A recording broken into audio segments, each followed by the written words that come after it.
శుభ్రత అంటే ముఖ్యంగా మనకి కరోనా లాంటి పరిస్థితులు వచ్చినప్పుడు శుభ్రత ఎంత అవసరం అనేది మహమ్మారులు వచ్చినప్పుడు అర్థమవుతూ ఉంటుంది. ఒకవైపు 2047లో అద్భుతంగా భారతదేశం ముందుకెళ్ళాలి, ఆంధ్రప్రదేశ్ ఎదగాలనుకున్న దాంట్లో చాలా కీలకమైంది పరిశుభ్రత. ఆ పరిశుభ్రతని ఇది కల్చర్ అవ్వాలనేది ముఖ్యమంత్రి గారి ఆలోచన.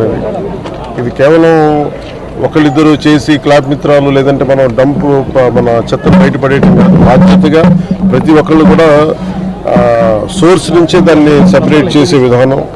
అలాగే ఎక్కడ పడితే అక్కడ ఈరోజు ప్రారంభించేది అద్భుతాలు వెంటనే జరిగిపోతాయి, 24 గంటలు జరిగిపోతాయి కాదు, కానీ దీన్ని ఆధారం చేసుకుని దీన్ని ఒక ప్రేరణగా తీసుకొని భవిష్యత్తులో ఈ కల్చర్ అవ్వాలి పిల్లలకు కూడా, ఇది భవిష్యత్ తరాలకు కూడా సదుద్దేశంతో ఈ రోజున గౌరవ ముఖ్యమంత్రి గారు దీన్ని దీన్ని ఇనిషియేట్ చేశారు. ఇది మేమందరం కూడా ఆ కార్యక్రమంలో ఈ రోజున ఇక్కడికి నంగూరుకి వచ్చాను. నేను కూడా మంత్రివర్యులు ఇది అక్టోబర్ 2 గాంధీ జయంతిగా దాకా ముందుకు తీసుకెళ్ళాను స్పెషల్ డ్రైవ్ కింద.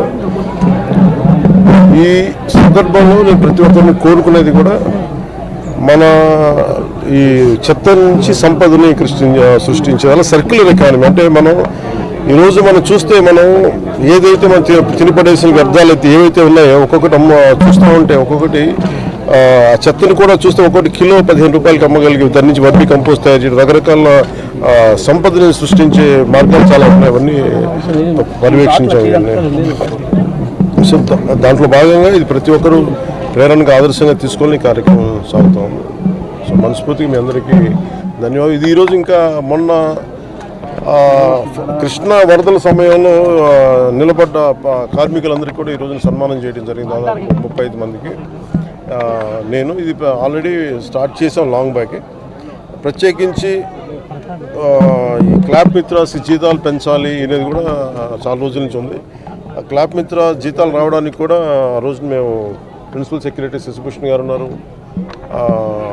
మొత్తం వీళ్ళందరి దగ్గర నుంచి తీసుకొని ముందుకు తీసుకెళ్ళి క్లాబ్ మిత్ర సకాలంలో జీతాలు గత ప్రభుత్వంలో బకాయిలు ఉన్న జీతాలను కూడా వెంటనే చెల్లించడం జరిగింది. అలాగే నా దృష్టికి తీసుకొచ్చింది ఎంపీడీఓ గారు కానీ మిగతా ఉన్నతాధికారులు ప్రతి ఒక్కరు కూడా వాళ్ళ జీతాలు పెంచాలని ఇది ఉందని రిక్వెస్ట్ ఉందని అడుగుతున్నారు. దాన్ని ఖచ్చితంగా పరిశీలిస్తామని చెప్తాను. పారిశుద్ధ్య కార్మికులకి చాలామంది ఇంకా టెంపరీగా చేస్తున్నారు, చాలా ఇబ్బందులు పడుతున్నారు. మురుగు కలెక్ట్ చేయడం అనేది మనం జనరల్గా పబ్లిక్ అసలు ఆలోచించడానికి ఇష్టపడరు. అలాంటి మురుగును వాళ్ళు డైలీ కలెక్ట్ చేసి గ్రామాలకు పంపుతున్నారు. వాళ్ళ సమస్యల పరిష్కారం ప్రత్యేకించి ఇది నాకు పంచాయతీరాజ్ స్థాయిలో వచ్చేయని నేను చేయగలుగుతాను. తర్వాత క్యాబినెట్లో ఒకసారి దీని మీద అంటే ఏం ఒకసారి క్షేత్రస్థాయిలో పరిశీలించాలి. ఇది అంటే క్షేత్రస్థాయిలో ఒక పరిశీలించి ఇప్పుడు వచ్చి కూర్చొని అంటే కొన్నిసార్లు పనులు చేసేటప్పుడు దాని పర్యవేక్షణ, అలాగే నాకు కొంత క్షేత్రస్థాయి పరిశీలన అవగాహన, దాని మీద ఒక పరిష్కారాలకు మనం బలంగా వెళ్ళచ్చు. దీనికి కొంత మోటివేషన్తో చేయాలి. అది మీరు అన్నది చాలా సబబు. అది అంటే అది మిగతా వాళ్ళు ఎవరు వెళ్ళలేని మనం చెయ్యాలి అనేది మనం వదిలేస్తాం. కొంచెం అది దాన్ని ఎట్లా కరెక్ట్ చేయాలని ఆలోచన ఉంది. ఖచ్చితంగా దాన్ని తీసుకెళ్తాం.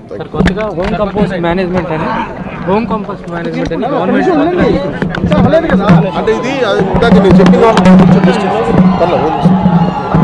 నేను చెప్పిన దాంట్లో కూడా అదే ఉంది. అంటే ఒకటి ఇక్కడ దాకా తీసుకురావడం, ఒకటి ఉదాహరణకి నాకు చిన్నప్పుడు ఇళ్లలోనే మాకు ఉల్లిపాయ ఉన్న కోడిగుడ్డు చెప్తున్న దాన్ని తీసుకెళ్ళి మేము రోజా కుండీలు వేసాం.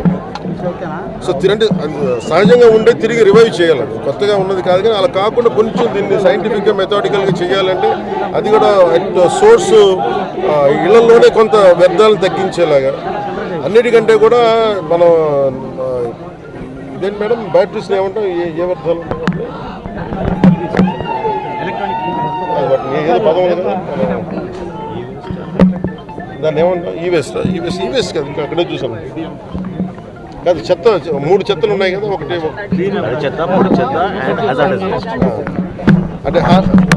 అంటే బాగా వ్యర్థాలను ఎక్కువ తెచ్చే హానికరమైనది కూడా ఎలా చేయాలి ఏంటి అనేది ప్రత్యేకించింది. దాన్ని ఎలా కొంత బర్నింగ్ చేసేయటం, కొంత అసలు మనం చేయలేని.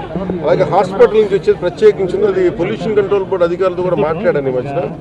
అది కొన్ని హాస్పిటల్స్లో కూడా దానికి కొంత రెగ్యులేషన్ చేయాలి, కొంత రెగ్యులేట్ చేయాలి. వాళ్ళు అందరూ డంప్ చేస్తున్నారా అంటే ముఖ్యంగా హాస్పిటల్ హెజార్డస్ వేస్ట్ బయటికి రాకూడదు. అది ఎంత వస్తున్నాయనేది అది కూడా ఒక దృష్టిలో ఉంది.